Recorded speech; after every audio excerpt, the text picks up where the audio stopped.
Bueno, buenos y buenos días. Tenemos ya unas cuantas semanas de estar con el tema de los elementos de los contratos.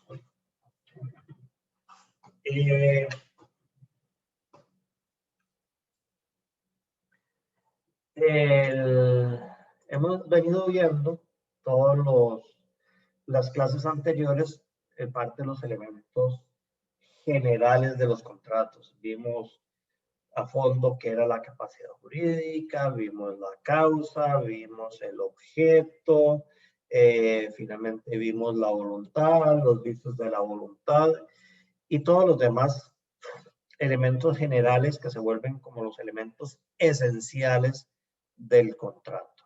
¿Ok? Son aquellos que son necesarios para que el contrato tenga validez, sea válido. ¿Ok? Ok. Empezamos a ver los elementos y creo que esperaría terminar hoy mismo los elementos, el resto de los elementos. Y en cuanto al resto de los elementos, me voy a referir a los elementos accidentales. ¿Por qué? Porque los elementos naturales, que son aquellos propios del contrato, los vamos a ver o los van a ver cuando llevemos ya los contratos en particular. Vamos a ver. Al final de este curso vamos a ver compraventa y pues bueno, vamos a ver todo lo que son los elementos propios de la compraventa. Pese a que ya ustedes saben que el famoso acuerdo entre cosa y precio, la compraventa va un poquito más allá y distintas modalidades de compraventa y cómo se presentan. Igualmente ya para el próximo semestre estaremos viendo, digamos, distintos contratos, por ejemplo, el contrato de mandato, que ya aquí hemos hablado de los poderes, el contrato de préstamo, que también ya lo hemos hablado aquí de manera de ejemplo, la donación, en fin, elementos propios de cada uno de los contratos. Entonces, como son propios esos elementos naturales de cada contrato, pues se los voy a reservar al momento en que se vea cada uno de los contratos. Ok. Entonces nos vamos a referir hoy a lo que llamamos los elementos accidentales del contrato. Los elementos accidentales del contrato son aquellos elementos introducidos en el contrato, en el negocio jurídico, por voluntad de las partes, en virtud de satisfacer sus propios intereses, sus propias conveniencias, satisfacer la causa del contrato, en fin, son elementos necesarios por los cuales las partes están contratando. Vamos a ver, de lo que veníamos hablando, los elementos generales, que son los esenciales, siempre tienen que estar en el contrato. Ustedes no me pueden decir que hay un contrato sin voluntad, porque la esencia del contrato es la voluntad. Ya como hemos visto, no hay un contrato en que las partes sean incapaces, o algunas de las partes sean incapaces por temas básicos de nulidad, en términos de esos elementos esenciales. Los naturales ya los verán, pero en la inclusión de los elementos accidentales, es total y absolutamente facultativo. ¿Qué significa que sean facultativas? Bueno, básicamente que pueden estar o pueden no estar en el contrato. Sin embargo, no me les quiten importancia los elementos accidentales. ¿Por qué? Porque muchas veces son más importantes a nivel de consentimiento, son más importantes a nivel de causa que los mismos contratos, elementos esenciales del contrato. Me explico.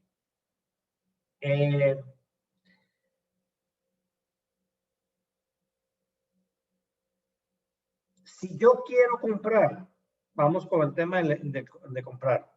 Si yo quiero comprar un carro y quiero comprar un todoterreno, un 4x4, un elemento accidental del contrato es comprar ese 4x4 nuevo, por decirles algo. O sea, Vamos a ver, dentro de la compraventa, como elemento esencial, no se va a afectar en su esencia, valga la redundancia, si el carro es doble tracción, todoterreno, o si es un carro sencillo de ciudad, etcétera. La compraventa existe con solo que exista la voluntad, existe la causa, existe la capacidad entre las partes y exista un objeto lícito y posible dentro del comercio de los hombres y todas las características que ustedes ya manejan mejor que yo.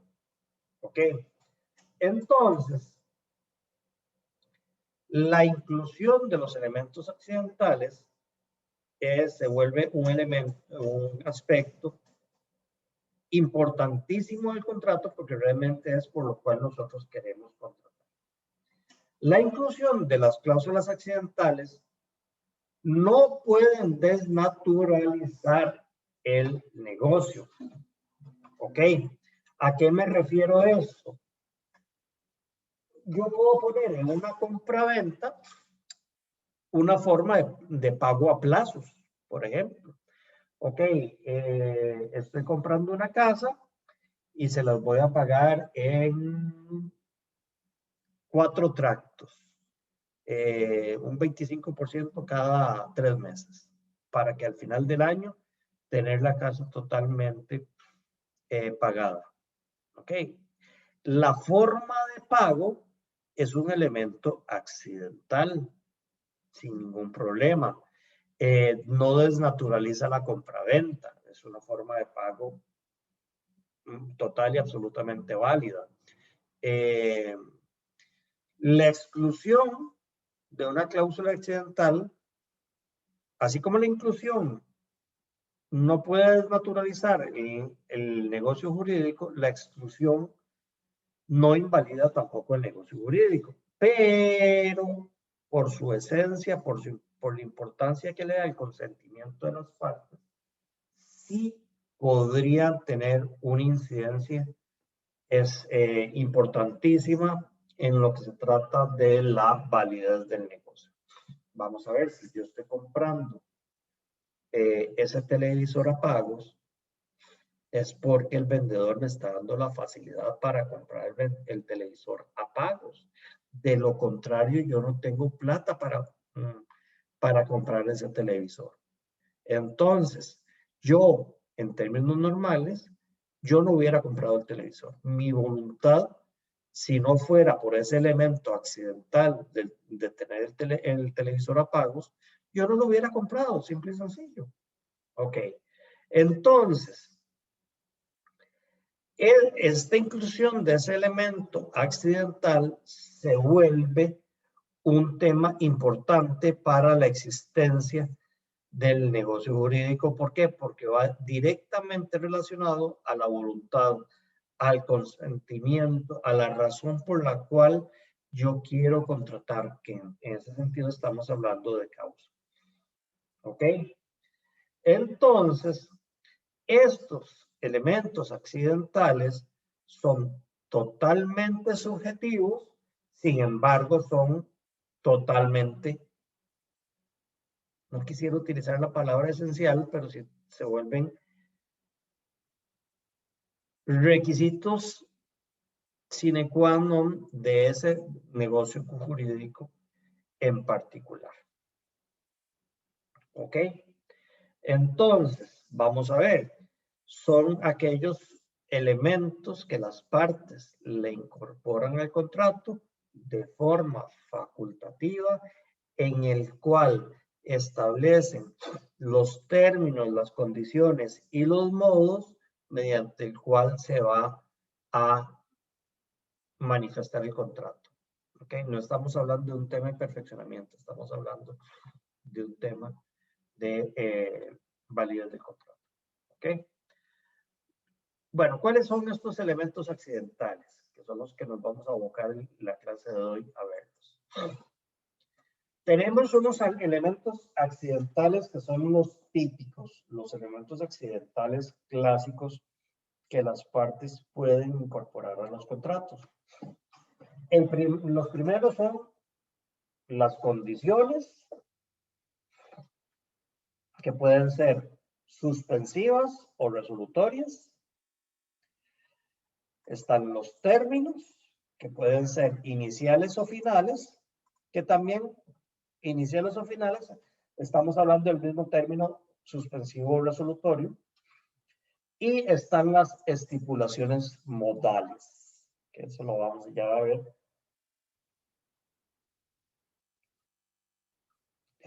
Perdón, al final de la clase de hoy. Ok. Sin embargo, además de estos elementos accidentales clásicos, que son los típicos que las partes pueden establecer en un contrato, hay otros elementos accidentales que pueden ser incluidos por las partes. Por ejemplo, las partes pueden aplicarle cláusulas sobre la ley sustantiva aplicable. Yo puedo realizar un contrato por ejemplo, un contrato de franquicia. Yo vengo y traigo un restaurante, una marca de un restaurante, un nombre comercial de un restaurante de comida rápida, para irnos a lo cliché. Un restaurante de comida rápida, y dentro de ese contrato las partes pueden decir que la ley aplicable será la ley de, no sé, pónganle ustedes Estados Unidos, o pueden ponerle la ley de Costa Rica, o pueden ponerle la ley de incorporación de existencia de la casa matriz de esa franquicia, o pueden ponerle la ley que aplique ustedes quieran. Es una aplicación, es una determinación de la ley sustantiva. Ok. Es totalmente discrecional, salvo que en Costa Rica exista una ley de orden público, porque ustedes ya son expertos en este tema. Ustedes saben que las cláusulas donde existe una ley de orden público, la ley prevalece sobre la voluntad de los particulares, y entonces aplica la ley de Costa Rica, porque por más que exista un acuerdo de voluntades sobre la ley sustantiva aplicable, prevalece la ley, la norma de orden público. ¿Se acuerdan todo lo que habíamos visto de que la libertad de contratación me permite a mí establecer la ley sustantiva aplicable? Sí, pero la libertad de contratación se encontraba limitada también por la ley. Sí, bueno, aquí estamos hablando exactamente de lo mismo. No hemos dicho absolutamente nada, y ya ustedes son expertos en toda esta parte. También existen las cláusulas sobre resolución de disputas. Y en la resolución de disputas, también podemos entender, así como yo podía determinar la ley sustantiva, yo también puedo determinar el foro. ¿Ok? Yo puedo indicar que la ley, porque es una norma de orden público, se aplique la ley costarricense de la zona marítimo terrestre, pero en caso de cualquier disputa, señalo como el foro la Cámara de Comercio Internacional de París. ¿Ok? Entonces, yo estoy remitiendo al foro, a los tribunales, al órgano encargado de resolución de la disputa, una jurisdicción totalmente distinta. Bueno, ahí lo mandé como si fuera una cláusula de arbitraje en la Cámara de Comercio Internacional de París, pero yo eventualmente puedo determinar que el foro sean los tribunales de justicia de nuestro hermano país, Nicaragua. Ok, está bien. Entonces, cualquier conflicto que surja entre ese contrato, tenemos que ir a demandar en los tribunales de justicia de Nicaragua. ¿Estamos claros? Bueno, esas cláusulas sobre resolución de disputas también fueron lo que vimos la semana pasada como las cláusulas compromisorias de arbitraje, ¿recuerdan? Ok, yo perfectamente como un elemento accidental puedo determinar que en caso de algún conflicto, en caso de incumplimiento de las partes, no llevemos el proceso ante los tribunales de justicia de la jurisdicción costarricense, sino que lo remitamos a un arbitraje. Y en arbitraje de aquí puede ser cualquiera de los árbitros debidamente certificados o los centros de arbitraje. La Cámara de Comercio de Costa Rica, la Cámara de Comercio de la American Chambers, el CICA, la Cámara de el Centro de Resolución de Conflictos del Colegio de Abogados, en fin, hay distintos centros de resolución de conflictos. Entonces, bueno, ustedes como elemento accidental del contrato pueden poner eso. Si no lo ponen, no es que el contrato va a quedar invalidado para nada. Recuerden que las cláusulas accidentales no son las esenciales. Si no lo ponen y surge algún conflicto, surge algún incumplimiento por parte de algunos de los contratantes, pues entonces nos vamos a los tribunales ordinarios, nos vamos al proceso ordinario del procesal civil, porque aquí estamos hablando de un tema contractual.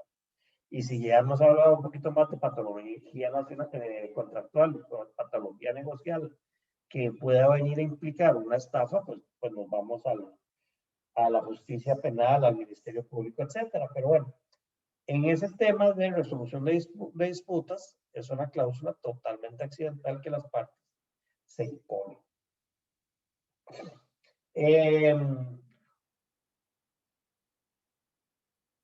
Las siguientes cláusulas son las definiciones o glosarios contractuales. Vean, aquí sinceramente no sé si estoy a favor o en contra de estas cláusulas de definiciones. No sé, tengo contratos, he hecho contratos con unos, he hecho contratos sin esas cláusulas. Realmente no sé hasta cuánto aportan o no, pero bueno, para evitarnos el comentario personal, son aquellas cláusulas donde las partes al puro inicio del contrato, los he visto también al final, pero por lo general al puro inicio del contrato, vienen y empiezan a establecer un sinnúmero de definiciones por los cuales se regirá el contrato. Tienen un tema muy claro en el aclaratorio, por ejemplo, es un contrato de promesa y compraventa. Entonces empezamos a decir, periodo de debida diligencia, 3 meses a partir de la fecha de firma del presente contrato, el cual vencerá en tal fecha. Una cláusula definitoria que me parece media cliché, pero bueno, digamos que es importante porque no solamente hay dólares de Estados Unidos y entonces dólar se entenderá la moneda de curso legal de los Estados Unidos de América, para que después no se le ocurra la parte de venir a pagarme en dólares canadienses. ¿Me explico? Entonces, bueno, se establece un conjunto de cláusulas o una cláusula con varias definiciones que son totalmente accidentales y en los que las partes desde un inicio empiezan a aclarar cualquier posible malentendido, mala concepción de algunos de los términos, sino que dentro de esa cláusula pues se establece claramente cuál es el significado que las partes le quieren dar. ¿Existe o no existe? No es un elemento esencial, simplemente es un elemento que las partes facultativamente impusieron dentro del contrato. Cláusulas de interpretación y conservación del contrato. Igual, por ejemplo, el presente contrato se considerará que es original o se firma 3 tantos separados, cada uno de los cuales se considerará original y se indica que los fines de ley son pagados en el tanto que le pertenece al acreedor, etc. Entonces, cláusulas de interpretación y conservación del contrato. Y un último tipo de cláusulas que son cláusulas sobre prestaciones complementarias.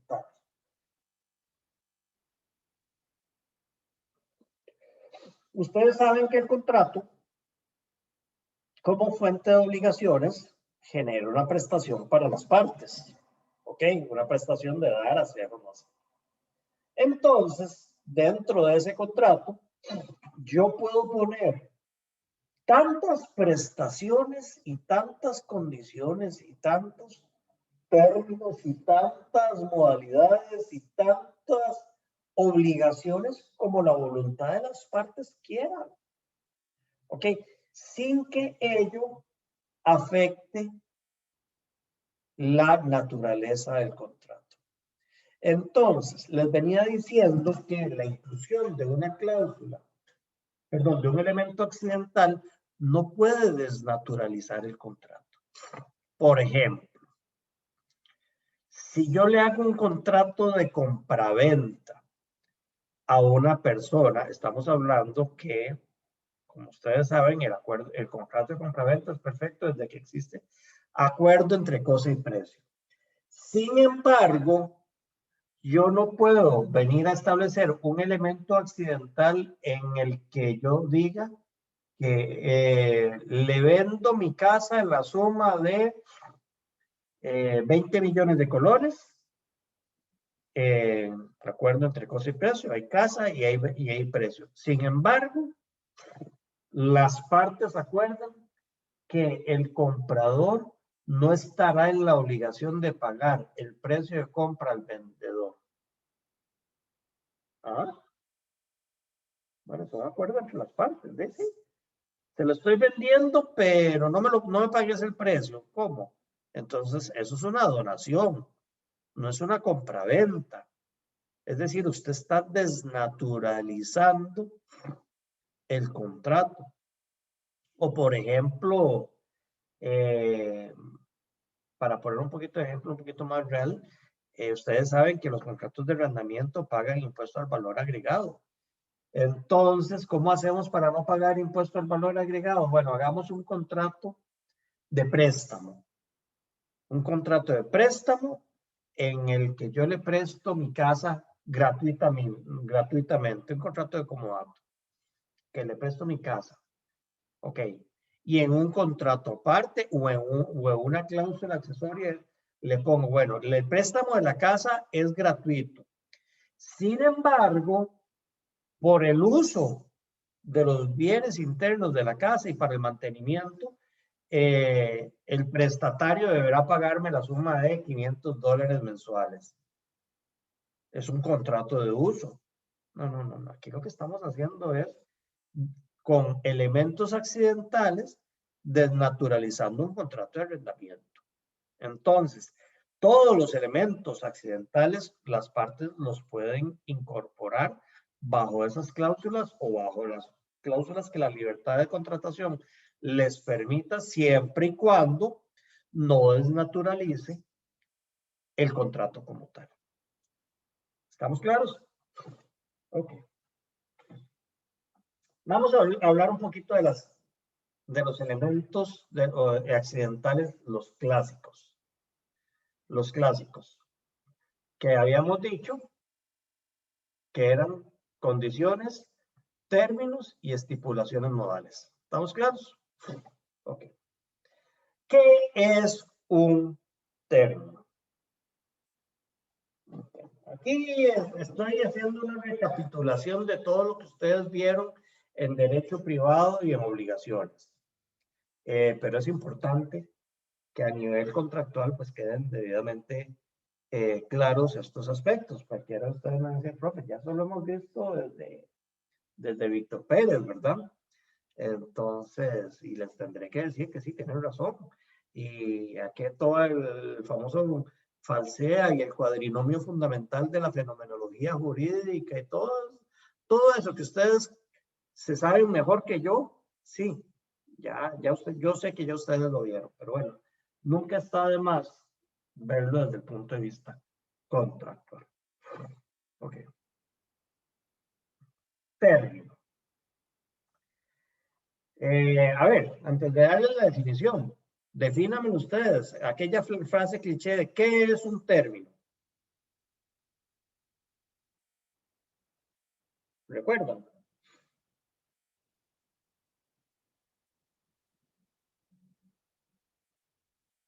Hola, hola.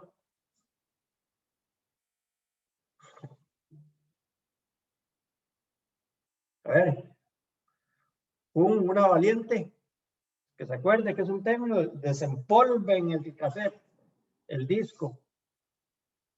Tal vez, profe, como un tiempo hábil como de actuación, algo así, tal vez.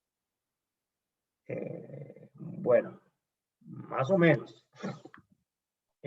Sí, definitivamente el término va referido necesariamente a un concepto temporal, pero va más allá que eso.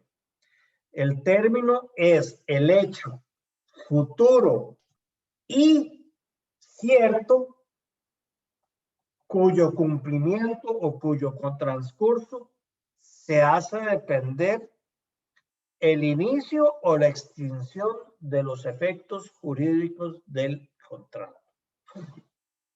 ¿Estamos claros? Entonces, estamos a diferencia de las condiciones que eran hechos futuros e inciertos, que ahorita los vamos a ver, los términos son ciertos, ¿ok? Necesariamente.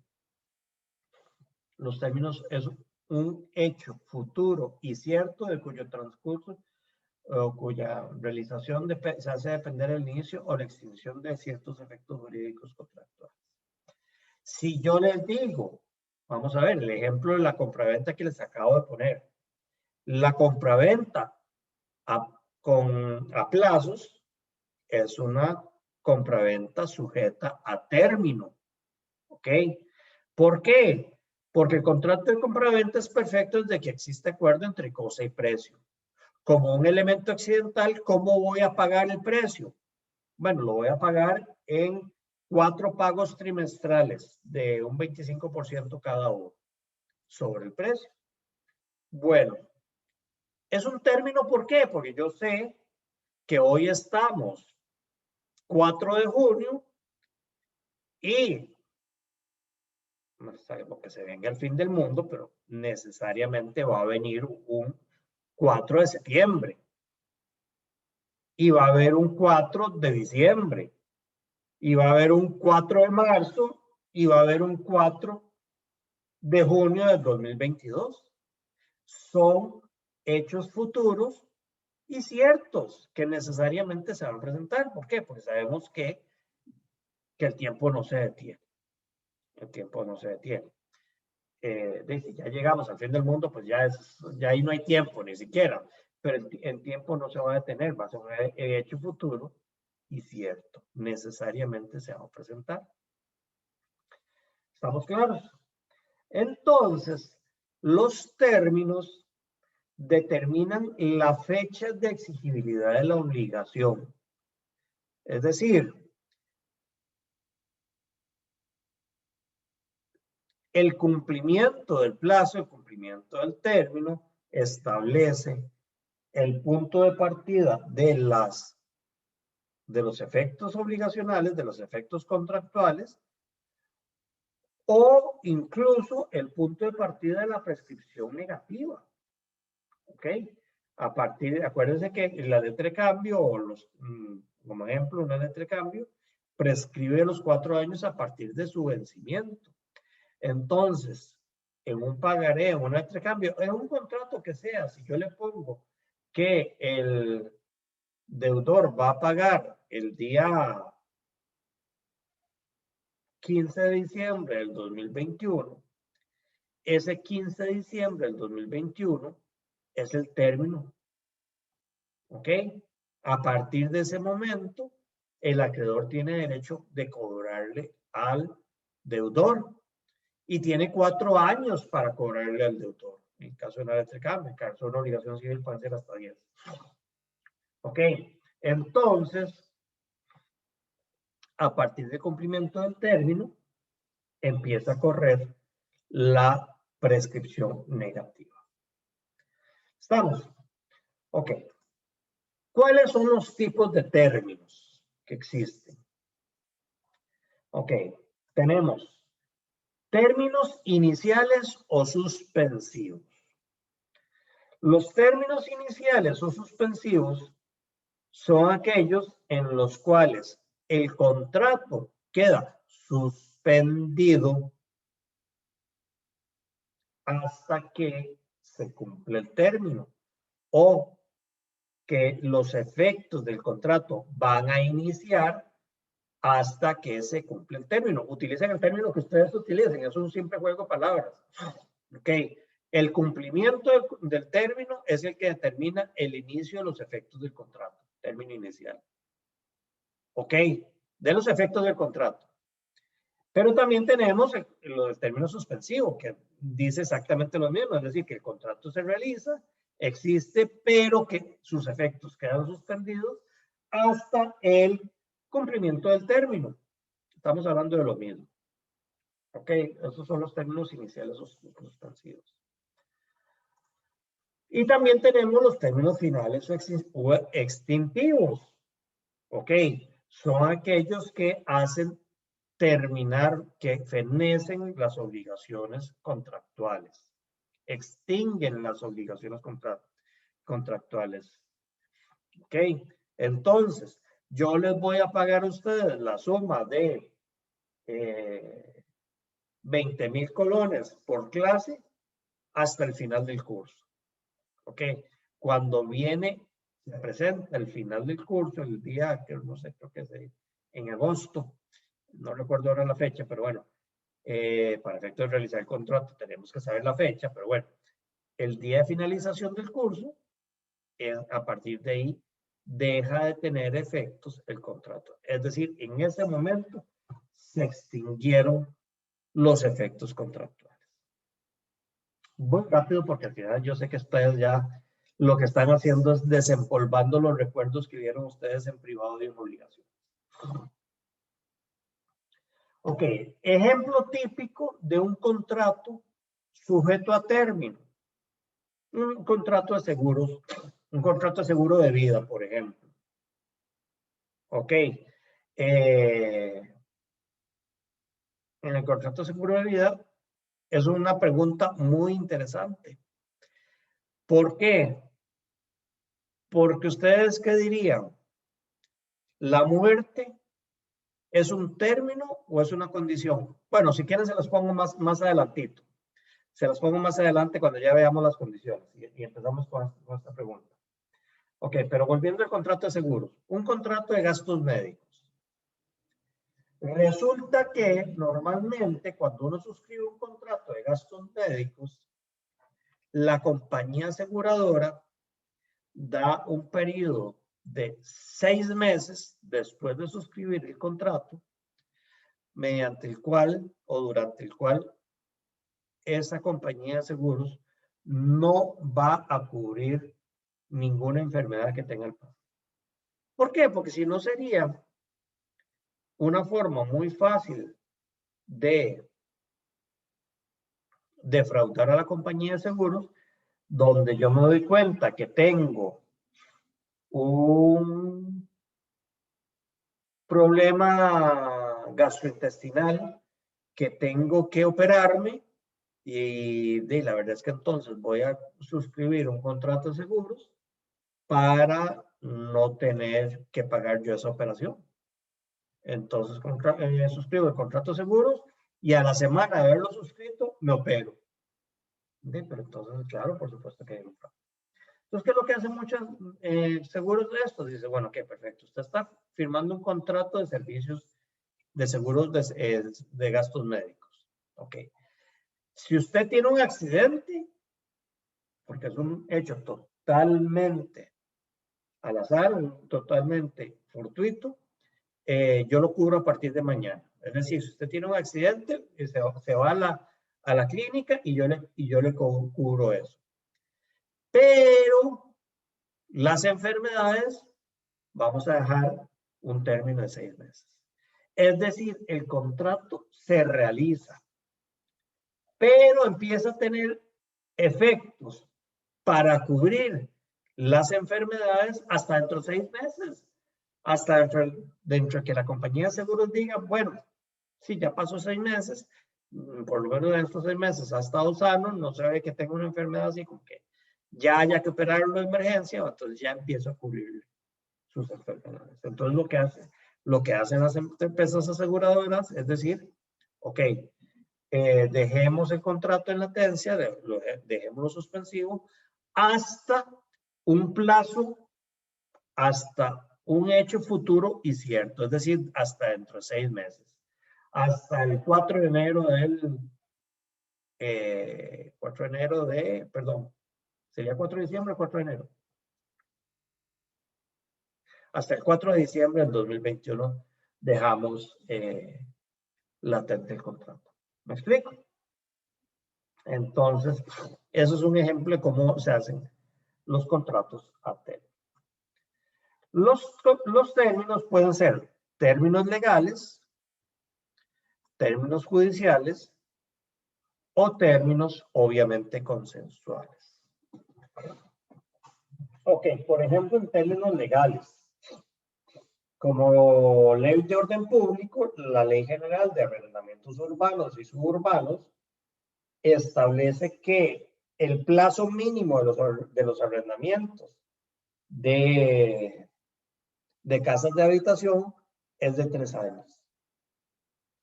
Ok, pero por ustedes me pueden decir, bueno, profe, pero por el principio de libertad contractual, si las partes dicen que lo quieren alquilar por 1 año, y la verdad es que yo como arrendante no me interesa hacer un contrato a 3 años, y el inquilino está alquilando a 1 año porque sabe que dentro de 1 año se va a ir a una maestría o se va a ir a estudiar al extranjero.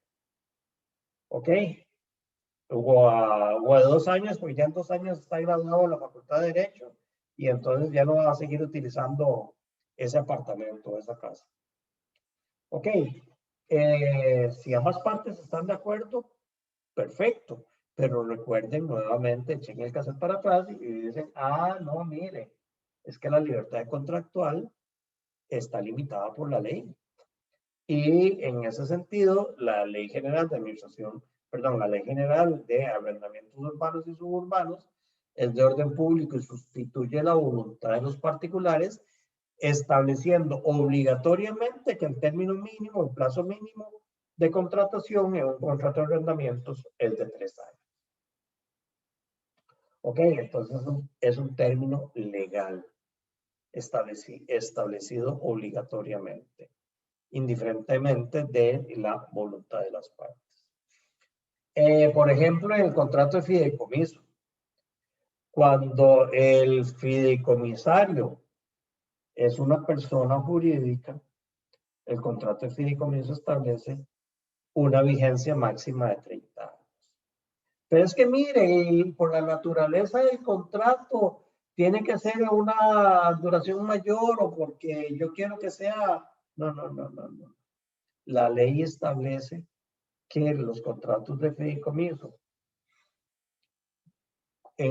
cuyo beneficiario, cuyo fideicomisario sea una persona jurídica, el plazo máximo son 30 años, por más que las partes quieran. Entonces, la ley establece los términos. De igual forma, los jueces también establecen los términos. Normalmente cuando los jueces dictan una sentencia, le otorgan plazos a las partes litigantes que deben cumplir y los consolidan. Incluso, por ejemplo, en los procesos sucesorios, el juez viene y le establece plazos al albacea. Entonces, establece contratos. O cuando son procesos de incumplimiento contractual, viene el juez y condena a la parte incumpliente a devolver o cumplir los términos del contrato en un plazo de 3 meses, o de 1 mes, o de 5 días. Ya el juez lo determinará.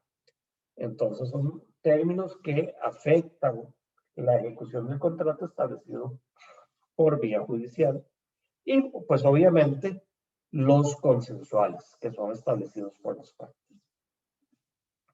Ok. ¿Qué importancia tienen los términos? La principal importancia que tienen los términos es que para el sujeto deudor se le concede el beneficio del plazo. El beneficio del plazo. Ok, y ese beneficio del plazo está consagrado en el artículo 773. Lo que es debido a plazo no puede ser exigido antes de la expiración de este. Pero lo que ha sido pagado antes no puede ser reclamado. Bueno, esa parte no importa. Hay un famoso dicho que no es un principio, por eso se los pongo como dicho, que es: quien plazo tiene, nada debe. Ok, es como una poesía jurídica. Quien plazo tiene, nada debe. Es decir, mientras yo tenga el beneficio del plazo, yo no tengo ninguna deuda. O yo no tengo la obligación de cumplir con la prestación. No sé si me están escuchando todavía, porque profe. se me acaba de ir y venir la luz. Sí, se escucha ahí. Bueno, ya regresó. ¿Estamos todos bien? Sí, profe, sí se escucha bien. Ok, gracias. Ok, entonces, les digo que es más que un principio el beneficio de plazo. Bueno, el beneficio de plazo sí es un principio, pero más que un principio es un dicho aquello de que quien plazo tiene, nada debe. ¿Por qué? Porque no tiene una precisión jurídica. Fundamentalmente, no significa que si usted tiene una deuda, no deba la plata. Es que todavía no está obligado a cumplirla, pero ya la obligación de deuda existe. Ya la obligación de deuda existe. ¿Y por qué es importante esto? Bueno, porque ya lo vamos a ver también ahora que lo veamos en las condiciones que también sujetan los contratos a plazos, a latencia, de que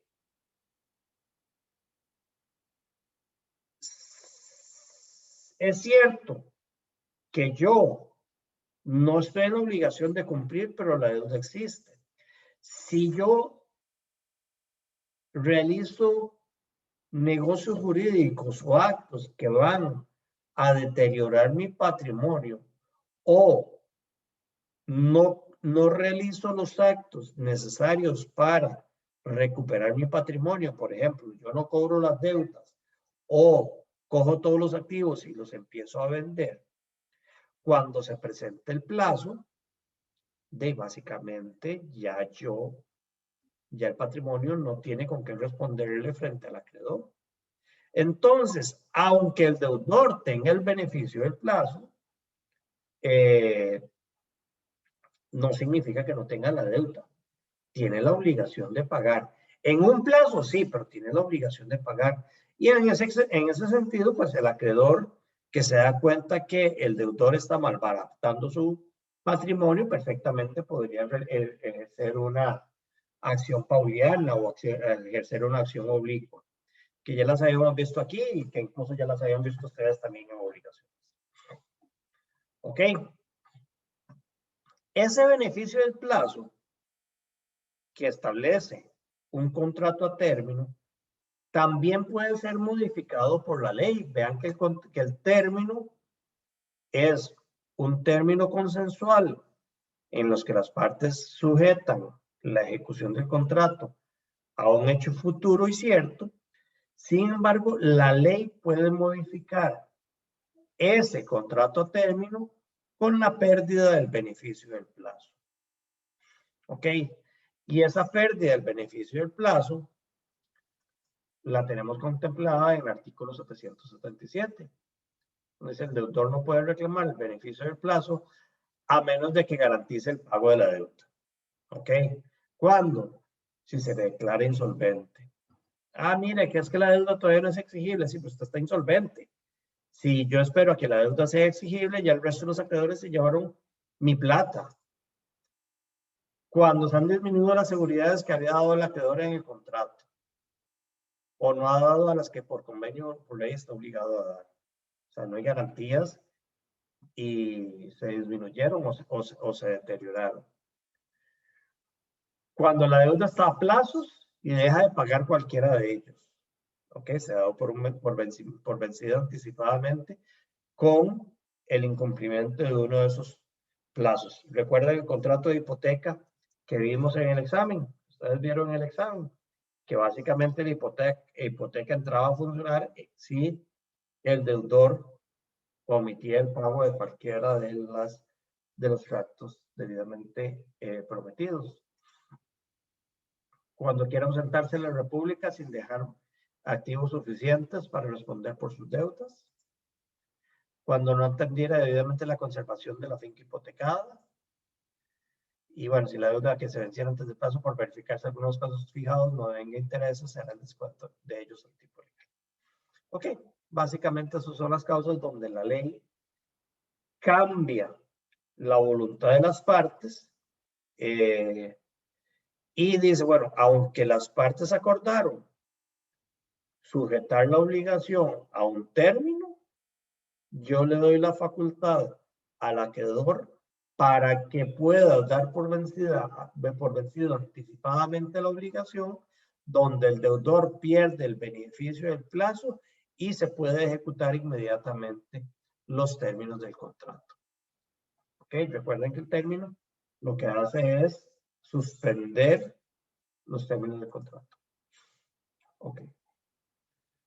Los términos pueden ser a plazo determinado, ciertos cuando, o puede ser a plazo indeterminado.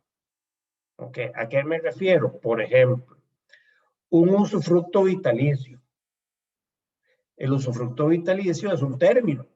¿Y por qué es un término? Bueno, fundamentalmente, y aquí les voy a soplar la pregunta que hace un ratito les hice, la muerte como tal es un hecho cierto. Es un hecho cierto, ¿por qué? Porque todos nos vamos a morir. ¿Ok? Y como hecho cierto y futuro, porque obviamente no estamos muertos, es un término. Lo que no sabemos es cuándo nos vamos a morir. Entonces es un inciertus cuándo, pero como plazo es un término indeterminado. ¿Estamos claros? Bueno, eso me lleva a aclararles dos conceptos. Los contratos de término indefinido y los contratos sin término definido. ¿Ah? ¿A qué me refiero? Ok. Los contratos de término indefinido son aquellos en los que la naturaleza del contrato depende de un término, pero las partes no lo han definido. Ok, vamos a ver. El ejemplo típico de los servicios médicos de salud de la caja. Ok. Yo sé que es un servicio público, yo sé que es un seguro y todo, pero veamos a la caja como si fuera un prestador de servicios privado. Ok, si yo, o bueno, si una mujer embarazada necesita hacerse un ultrasonido, el contrato significa que tiene que hacerse el ultrasonido dentro de los siguientes 9 meses. O más, básicamente tiene que hacérselo ya, o dentro de una semana, o dentro de 15 días máximo, o un mes, demasiado. Usted no puede sujetar el cumplimiento de esa obligación de forma indefinida. ¿Por qué? Porque la naturaleza del contrato implica que tiene que ser dentro de 9 meses del embarazo. Ok, vamos a ver, si yo contrato los servicios de un taxista para que me lleve al aeropuerto, porque mi vuelo sale a las 10 de la mañana y tengo que estar 3 horas antes, es decir, tengo que estar a las 7 de la mañana y las presas de las 7 de la mañana, o sea, lo ideal es que por lo menos el taxista esté en mi casa a las 6 de la mañana. ¿Ok? Porque si llega a las 8 de la mañana, ya yo no puedo llegar al aeropuerto a hacer el prechequeo y todo lo demás. Entonces, El contrato no tiene un término definido, es un contrato de término indefinido. Sin embargo, por la naturaleza propia del contrato, su naturaleza le establece un término que nace de la razón de ser del contrato. Ok. Se diferencian de los contratos sin término definido. Los contratos sin términos definidos son aquellos cuya naturaleza no tiene un plazo de ejecución. Por ejemplo, el embarazo, pues ahí no existe. Por ejemplo, un contrato de distribución de gas o de papitas a las pulperías. Entonces, yo soy el distribuidor de papitas Tosti a todas las pulperías del área metropolitana. Y me contrató Tosti para que yo fuera a entregar papitas a todas las pulperías del área metropolitana. ¿Ok? Y me contrató de hoy, ¿y hasta cuándo? Me contrató de hoy y me contrató de hoy hasta quién sabe cuándo. ¿Ok? Entonces, esos contratos sin término definido están sujetos a una revocación unilateral que se conoce como una resiliación.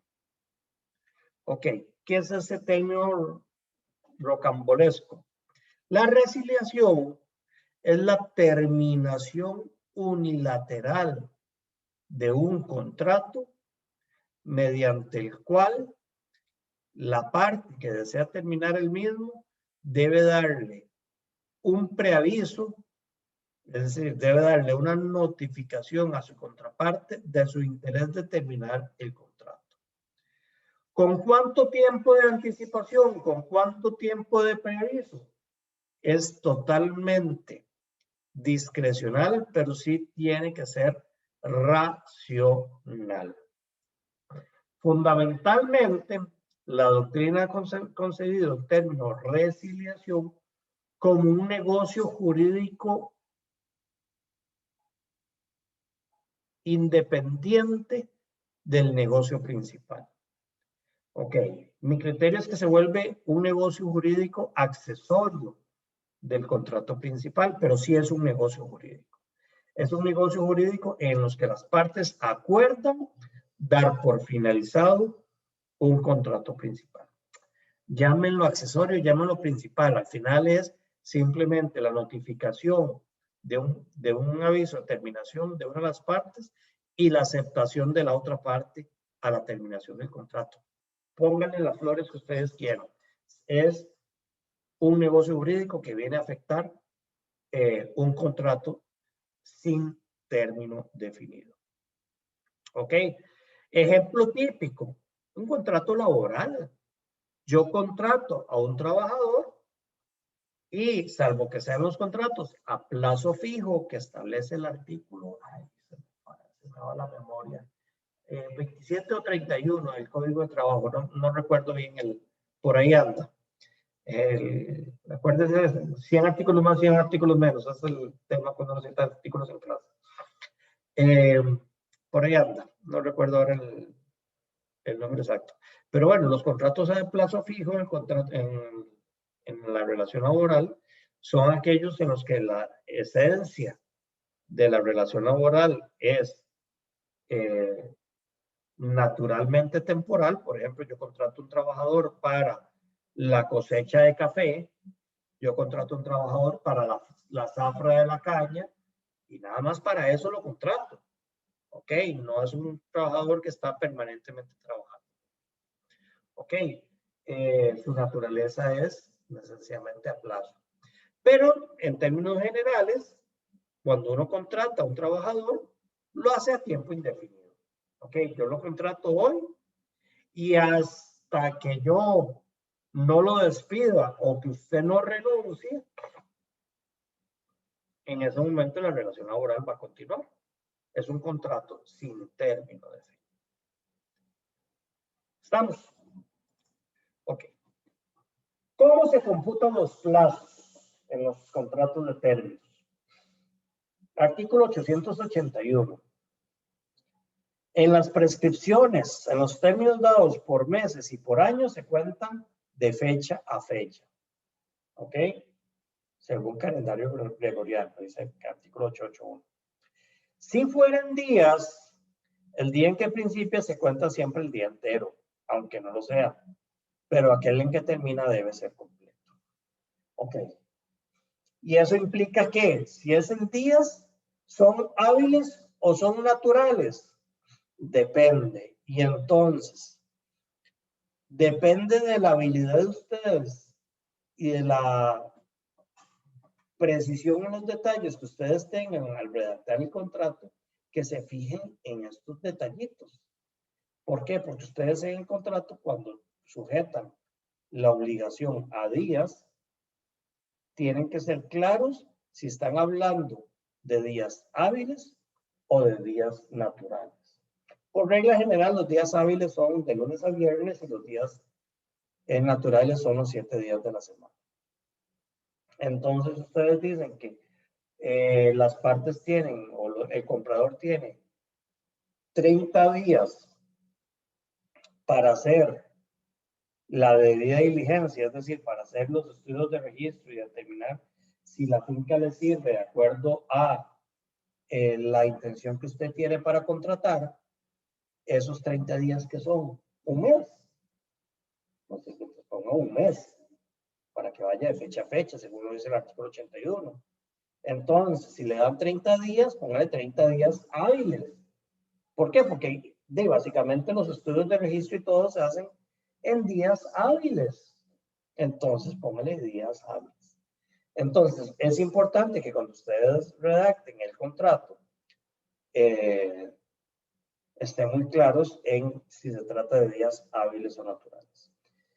Por regla general, si ustedes encuentran un contrato, pues yo sé que ustedes lo van a hacer muy bien, pero tal vez se encuentre un contrato donde el otro abogado no lo hizo tan bien. Por lo general, en derecho privado, todos los días se consideran naturales. Y en derecho administrativo, los días se consideran hábiles.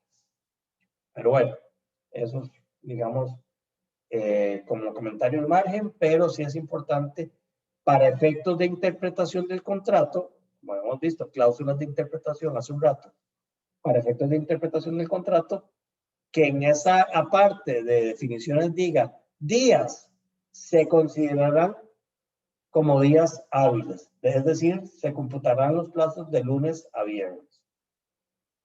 ¿Ok? No se contemplarán los fines de semana. Pero entonces ustedes ya van redactando el contrato para evitar cualquier mala interpretación. Ok. Vamos a ver. Esos son los términos. Condiciones. Las condiciones.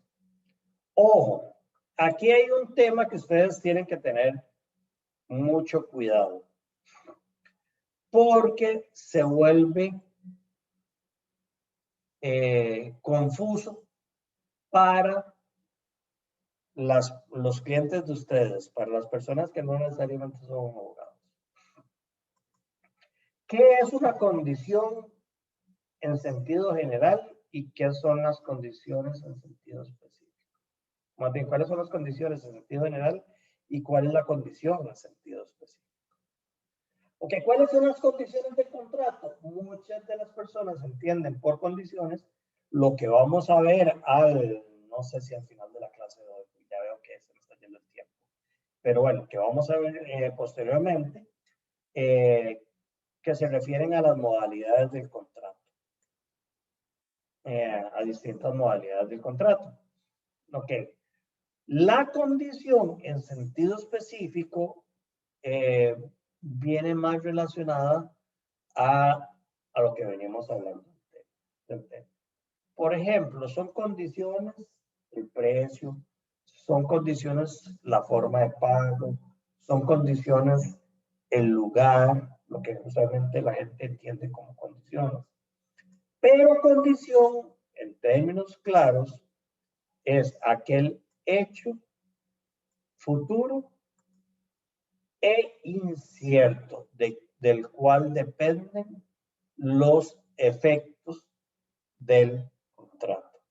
¿Ok? Recuerdan que cuando vimos término, lo acabamos de ver con aquel hecho futuro y cierto, porque el hecho siempre se va a dar. Bueno, aquí el hecho es futuro, no necesariamente ahorita lo vemos, pero necesariamente incierto. ¿Ok? Si el hecho es cierto, deja de ser condición. ¿Estamos claros? ¿Por qué? Porque es cierto. Por ejemplo, yo les regalo 100,000 colones a todas aquellas personas que se saquen más de un 95 en la nota final del curso. ¿Ok? Es un hecho futuro y es totalmente incierto. Yo no sé si ustedes se lo van a sacar, no sé si no se lo van a sacar. Es un hecho totalmente futuro e incierto. Puede ser que sí, puede ser que no. ¿Estamos claros? Ese hecho puede ser un hecho positivo o puede ser un hecho negativo. Es decir, yo les regalo 100,000 colones si ustedes obtienen un 95 en la nota final del curso. ¿Ok? Es un hecho positivo. Se trata de que se realice un hecho. O puede ser que no se realice un hecho. ¿Ok? Yo les regalo 50,000 colones a aquellas personas que no reprueben el curso. ¿Ok? Entonces, ese hecho puede ser positivo o puede ser negativo. Pero necesariamente tiene que ser posible. ¿Ok? Tiene que ser un hecho posible, porque si no es posible, no es condición. Ok, ya ahorita vamos a ver con las condiciones imposibles cuáles son los efectos, pero necesariamente para que la condición sea realmente una condición, tiene que ser posible y además de eso tiene que ser ilícito. Tiene que ser lícito. ¿Qué pasa si hay condiciones ilícitas? Bueno, ustedes me pueden decir que si existe una condición ilícita, esa condición va a ser nula.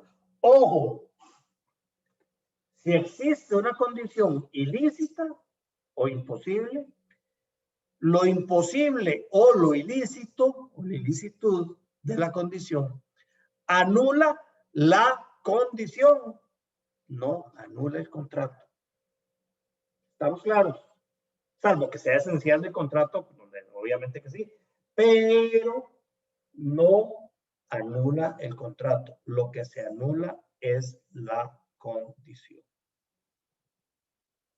Ok, por ejemplo, y me voy a adelantar un poquitito cuando ustedes vean títulos valores. Como un aspecto de regulación en los títulos valores, por un aspecto también que se llama principio de literalidad, las partes quedan obligadas en el pagaré, en la letra de cambio, cheque, en el título de valor como tal, a lo que literalmente expresa el documento. Ok. Eso implica que si es una obligación, es un título cambiario donde se establece una obligación dineraria, ustedes tienen que poner en la literalidad del documento si el documento genera intereses o no genera intereses. Y si genera intereses, tienen que indicar el interés al 3% mensual, al 25% anual. Es decir, tienen que indicar el interés. No pueden indicar intereses por referencia. Ustedes no pueden indicar un título valor con intereses al LIBOR más 3 puntos porcentuales o a la tasa prime rate más 2 puntos porcentuales o a la tasa básica pasiva que establece el Banco Central de Costa Rica más 6 puntos porcentuales. ¿Ok? no lo pueden hacer. No se permiten intereses por referencia. ¿Eso qué implica? Que la cláusula de intereses en un título valor, como lo está haciendo por referencia, es nula la cláusula de intereses, pero no anula el título valor como tal. Bueno, en el mismo sentido aplica para las condiciones. Ok, se anula la condición, pero no se anula el contrato. ¿Estamos? Entonces, ¿en qué casos se anula la obligación y en qué no? Ok, por ejemplo, si yo les digo, si en un mes yo mato a Juan, usted me paga 1.000.000 de colones. Porque sí, yo soy el acreedor de que usted me pague 1.000.000 de colones. Pero le estoy diciendo, si en un mes yo mato a Juan, el homicidio es ilegal. Por lo tanto, la obligación es totalmente nula. ¿Ok? Por ejemplo, también es nula la obligación que yo les diga, si yo no pago impuestos, usted me paga lo que yo me ahorré en los impuestos. Es decir, ya no es solamente el cumplimiento de un ilícito, sino simplemente es el no cumplimiento de un deber del acreedor, que también es un ilícito, el no cumplimiento de un deber legal, pero bueno, no necesariamente es realizar el ilícito. ¿Ok? También anula el contrato si yo les digo, yo le pago 1.000.000 de colones si usted no mata a Juan. ¿Y por qué me va a pagar 1.000.000 de colones si yo no mato a Juan? Si es el cumplimiento de un deber jurídico, o más bien es el no cumplimiento de un ilícito por parte del deudor. Entonces, ¿qué sentido tiene esa condición? ¿Estamos claros? O finalmente, yo le pago si usted paga impuestos. Ok, ahí vamos. Usted tiene que cumplir un deber jurídico. Una condición que diga que si yo le pago porque usted cumple un deber jurídico no tiene ningún sentido. No opera como condición lícita. Ok, pero pueden haber condiciones ilícitas en las cuales no se anule. Por ejemplo, sería válida la obligación donde dice, si usted mata a Juan, me va a pagar 1.000.000 de colones. Es decir, es un tipo de sanción. Ok, si usted hace eso, lo castigo. Si usted realiza ese ilícito, me va a tener que pagar una indemnización a mí. ¿Estamos claros? O si usted no paga impuestos, me va a pagar. También es otro tipo de indemnización, otro tipo de sanción. Entonces, en ese sentido, las condiciones, sí, las obligaciones sí se mantienen válidas. ¿Ok? Bueno, estábamos diciendo que las condiciones son hechos futuros e inciertos. Ok. Ya vimos que el hecho es posible, positivo, puede ser negativo, pero necesariamente tiene que ser posible y debería ser lícito. Con respecto al hecho, el hecho es futuro. Es futuro, debe ser posterior al contrato. Ok, debe ser posterior al contrato, porque si no, no es futuro. Ok, ¿qué significa eso? Que si la condición, es anterior, ya no existe condición. Es decir, se convierte el contrato incondicionado. Se vuelve una obligación pura y simple, sin ninguna condición. Salvo que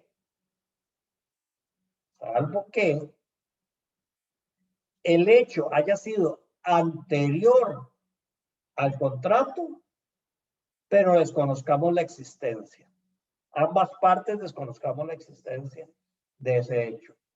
Entonces, la constatación futura de un hecho pasado sí puede ser una condición.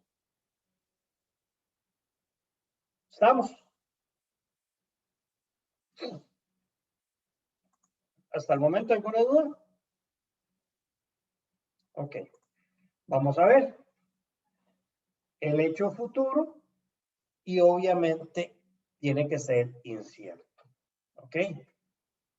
¿Por qué? Porque si estamos en un hecho futuro y cierto, no estamos hablando de una condición. Por ejemplo, lo que les acabo de comentar hace un ratito, de la muerte. ¿Ok? O por ejemplo, de simplemente el acaecimiento del plazo o el advenimiento de una fecha. Son hechos futuros y ciertos. Son términos, no son condiciones. La condición es un hecho futuro e incierto, que por regla general tiene que ser convencional. Ok, las condiciones por la ley no son condiciones, son deberes legales. Entonces, los hechos futuros e inciertos como condición deben ser condicionales. Convencionales. Convencionales. Y ojo, el cumplimiento, el hecho de que sea convencional es que ambas partes se sujeten a la condición. Pero el cumplimiento de la condición no puede ser potestativa del deudor. ¿Ok? Y ahorita entramos con la parte potestativa. Ok. Existen, al igual que con los términos, condiciones suspensivas, que son aquellas condiciones que suspenden los efectos del contrato hasta la realización de la condición. Es decir, cuando ustedes finalicen el curso, yo les doy una pizza. Yo les compro una pizza. Aquí está la alegría final del curso. No sé cómo lo vamos a hacer virtual, pero bueno, cuando ustedes finalicen el curso, les compro una pizza. Ya existe un contrato donde yo, Bernal Jiménez, me comprometí con ustedes a que cuando termine el curso, cuando aprueben el curso, les compro una pizza. No cuando terminen, porque obviamente el curso va a terminar. Y entonces, cuando termine el curso, es un término. Pero si aprueban el curso o no lo aprueban, es una condición. Yo no sé si lo van a aprobar o no lo van a aprobar. Entonces, el contrato existe, pero sus efectos quedan suspendidos en el tiempo hasta llegar a determinar si ustedes aprueban o no el curso. Es decir, si se realiza la condición o no se realiza. A diferencia de la condición resolutoria. La condición resolutoria es aquella en la que el contrato surte sus efectos desde el momento en que las partes lo acuerdan y va a seguir teniendo esa eficacia hasta el cumplimiento de la resolución. Vamos a ver, yo le regalo 1.000.000 de colones por semana hasta que aprueben el curso. ¿Estamos? Entonces, en ese sentido, en el momento en que se cumpla la condición, se termina los efectos del contrato. Entonces, la suspensiva es que los efectos del contrato inician a partir del cumplimiento de la condición y en la condición resolutoria los efectos del contrato terminan a partir del cumplimiento de la condición. ¿Estamos? Y esto es lo que les decía de las condiciones potestativas. Las condiciones potestativas son aquellas en las que el cumplimiento de la condición es potestativo del deudor. Es decir, vamos a ver, yo les regalo 1.000.000 de colones y todos aprueban con una nota superior a 95. Bueno, resulta que yo soy el que califico los exámenes. y entonces me aseguro que nadie tenga una nota de 95. La estoy vacilando, ¿verdad? Pero bueno, es eso básicamente. Ok. Entonces, las potestades potestativas y las condiciones potestativas se encuentran reguladas en el artículo 681, que dice que es nula la condición que hace depender la eficacia de la obligación únicamente de la mera voluntad del promitente. ¿Ok? Ojo. Entonces, si yo hago depender la voluntad de la mera voluntad del promitente, entonces, ¿cuál es la condición? ¿Cuál es la condición? ¿Qué sentido tiene? Si yo les digo, bueno, yo les pago el 1.000.000 de colones si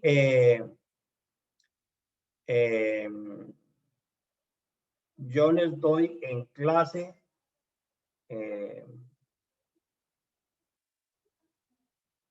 no sé, no se me ocurre nada. Por ejemplo, yo les pago 1.000.000 de colones si yo me pongo una camisa blanca. Qué bueno, ahí, está bien. Pero, ¿qué significa eso? Que mi cumplimiento depende de mí. El cumplimiento de esa condición depende de mí. Entonces, yo me aseguro de no ponerme una camisa blanca. Es más, voto todas las camisas blancas del ropero mío en el sentido de que ni siquiera por error me la voy a poner. Entonces, esa condición se vuelve nula, cuyo cumplimiento se hace valer en la simple voluntad del promitente. ¿Ok? Bueno, vean qué interesante. En las condiciones resolutorias, léanse, o bueno, no. ¿Recuerdan ustedes aquel famoso artículo 692 que vieron en obligaciones? Estoy seguro que se lo saben de memoria. Que es aquella cláusula que establecía que en los contratos bilaterales va siempre implícita la condición resolutoria por falta de cumplimiento. En este caso, la parte que ha cumplido, bueno, ya vieron el tema de la redacción que ya hemos comentado. En este caso, la parte que ha cumplido puede exigir el cumplimiento del convenio o pedir que se resuelva con datos. Pero ven qué interesante, en los contratos bilaterales va siempre implícita la condición resolutoria por falta de cumplimiento. Pero el cumplimiento de la condición depende de una de las partes. Es decir, el deudor dice si yo cumplo o no cumplo, perdón, si cumple o no cumple. Ok. Es el deudor el que potestativamente podría decir, bueno, yo pago o no pago, cumplo con la obligación o no cumplo con la obligación. La condición potestativa no nos referimos a eso. ¿Por qué? Porque si bien es cierto, el cumplimiento de la condición está referida a una voluntad del deudor, para el acreedor es un hecho futuro e incierto. Es decir, el acreedor no sabe si el deudor va a cumplir o no va a cumplir. Entonces, para el acreedor, el contrato va a seguir teniendo efectos jurídicos, va a seguir teniendo validez, va a seguir teniendo vigencia, hasta el cumplimiento de un hecho futuro e incierto que es el cumplimiento o incumplimiento de parte del deudor. Entonces, ¿para qué les traigo esta colación? Porque depende de quién sea el que maneje la voluntad o el que se vea beneficiado por el cumplimiento de la condición, entonces tienen que tener cuidado en qué momento aplica la nulidad o nulidad. Pero, por ejemplo, el ejemplo típico, o sea, yo les doy, no típico, pero yo les digo que yo les regalo el 1.000.000 de colones y yo me pongo una camisa blanca el próximo viernes, obviamente ese cumplimiento de esa condición es totalmente manejado por la pura voluntad del promitente, por la pura voluntad mía. En ese sentido, la condición es totalmente nula. ¿Ok? ¿Estamos claros? Y eso nos lleva a una ficción de verificación.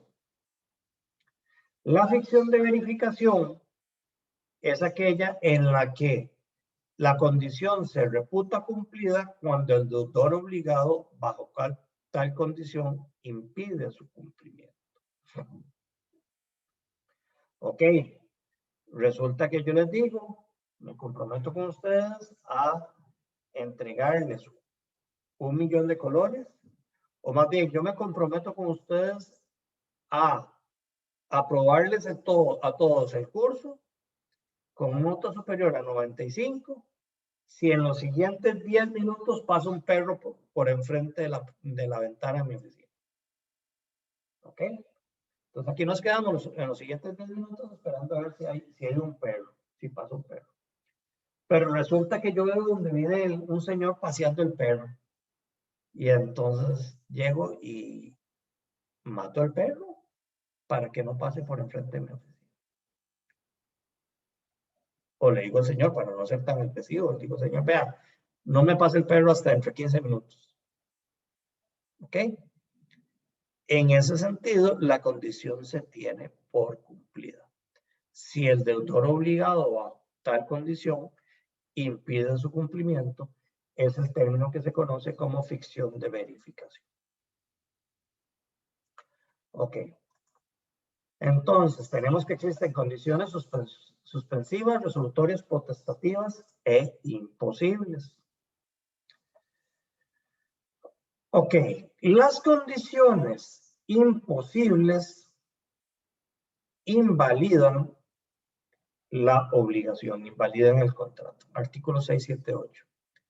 La obligación contraída bajo una condición imposible es nula. Pero si la condición es de no hacer una cosa imposible, la obligación es válida. Ok, vamos a ver. A nivel de derecho común, la condición imposible invalida la obligación, así como lo dice el artículo. Si la prestación es de hacer. Pero si la obligación es de no hacer, la obligación se vuelve válida. Ok, vamos a ver. Si yo les digo que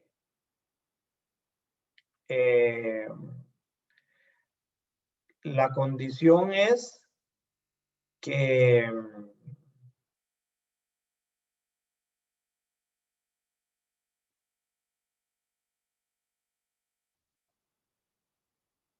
si pasa un dinosaurio por el frente de mi oficina, les doy 1 millón de colones.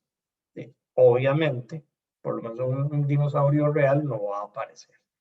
Es una obligación imposible, una condición imposible.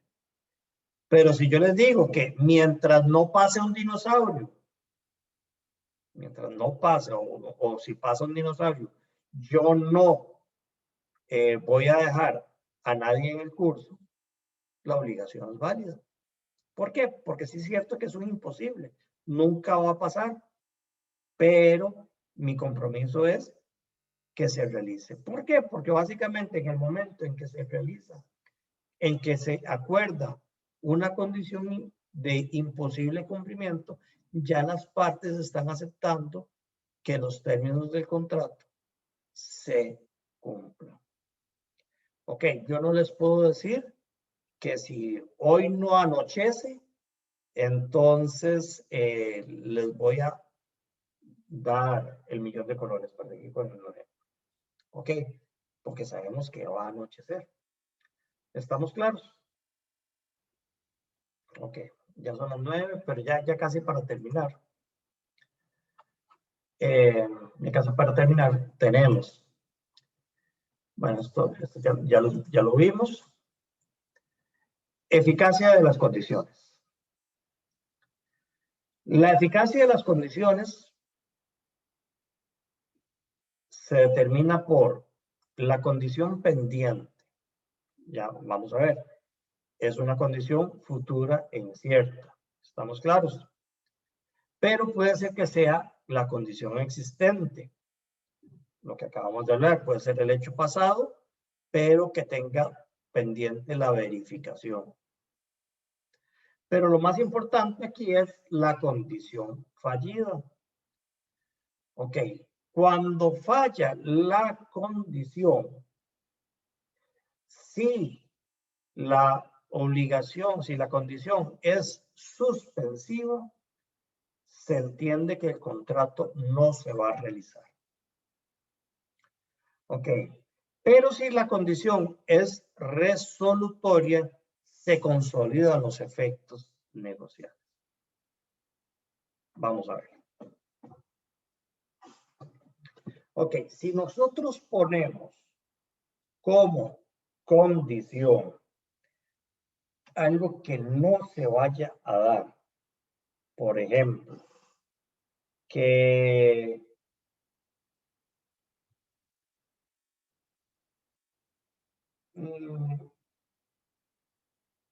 es que eso es imposible. Vamos a ver.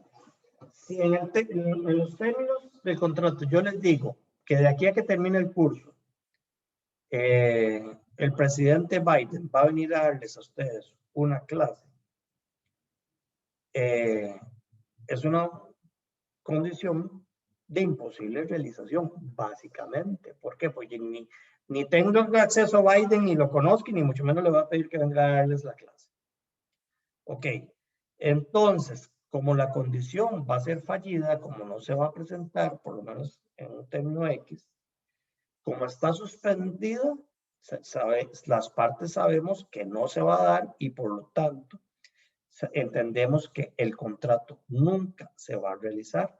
Ambas partes voluntariamente estamos entendidos de que la condición va a ser fallida, la condición no se va a presentar y por lo tanto entendemos básicamente que aunque existe un contrato, existe una manifestación de voluntad, la eficacia del contrato nunca se va a dar porque al final el presidente Biden nunca va a venir a darles una elección y menos durante el transcurso del cuatrimestre. ¿Ok?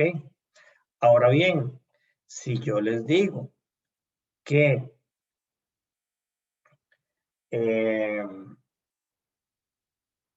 yo les voy a dar 100,000 colones por clase hasta que el presidente Biden venga a darles clases a ustedes, ya estamos aceptando que esa condición fallida, que no se va a poder presentar, no se va a dar, pero estamos entendiendo que los efectos del contrato se van a mantener de forma permanente. ¿Me explico?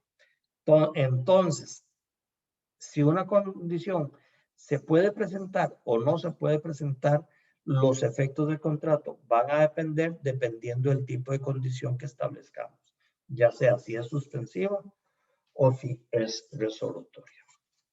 Ok, bueno, yo detesto dar la clase así a la carrera, tratando de terminar los términos por tema del tiempo. Entonces, si quieren, dejemos las estipulaciones modales de los contratos para el próximo martes. ¿Ok? ¿Alguna pregunta? ¿Alguna duda? Algo que no haya quedado claro en los últimos minutos, que lo di así medio atropellado. Profe, yo solo quiero preguntar sobre lo último que usted dijo, la condición pendiente y después dijo otra y luego la condición fallida. Es que no logré agarrar la segunda. condición existente. La condición existente. La pendiente es el hecho futuro e incierto, es decir, está pendiente de realizarse la condición. En la condición existente, la condición existe, pero su verificación va a ser determinada en el futuro. ¿Ok? Es decir, el hecho es pasado a la celebración del contrato, ya existe. Sin embargo, está sujeto de verificación por las partes contratantes, que no es lo mismo que ya las partes contratantes sepan que ya la condición se dio, porque en cuyo caso la obligación se convierte en una obligación pura y simple, porque ¿para qué condición? Ya no tenemos hecho futuro, ya sabemos que existió, ya no estamos condicionados a nada. ¿Ok? Entonces, Estamos la pendiente, que es el hecho futuro e incierto. La existente, que es, aunque el hecho no es futuro, el hecho es un hecho pasado, la corroboración, la confirmación, la verificación del cumplimiento de la condición es futura. Y como las partes no sabemos si se realizó o no se realizó y cómo se realizó, es incierto. ¿Ok? Y finalmente después tenemos la condición fallida, que es la que no se va a presentar. Listo, muchas gracias, profe. Mucho gusto. Sí, perdón, es que justamente esos son los temas que yo detesto dar la clase atropelladamente. Ok, prefiero darme mi chancecito de explicar todo detenidamente. Pero bueno, ¿alguna otra duda? ¿Pregunta? Ok, entonces, si no hay dudas, preguntas, nos vemos el siguiente martes. Que pasen feliz fin de semana, sigan cuidándose. La tasa de contagio todavía, aunque ya pasó toda la crisis de, por lo menos mediática, la tasa de contagio todavía está arriba, entonces espero que sigan cuidándose responsablemente. Muchas gracias y nos vemos el martes, si Dios quiere. Igual, Gracias, profe. profesor. Gracias. Gracias, profe. Muchas gracias.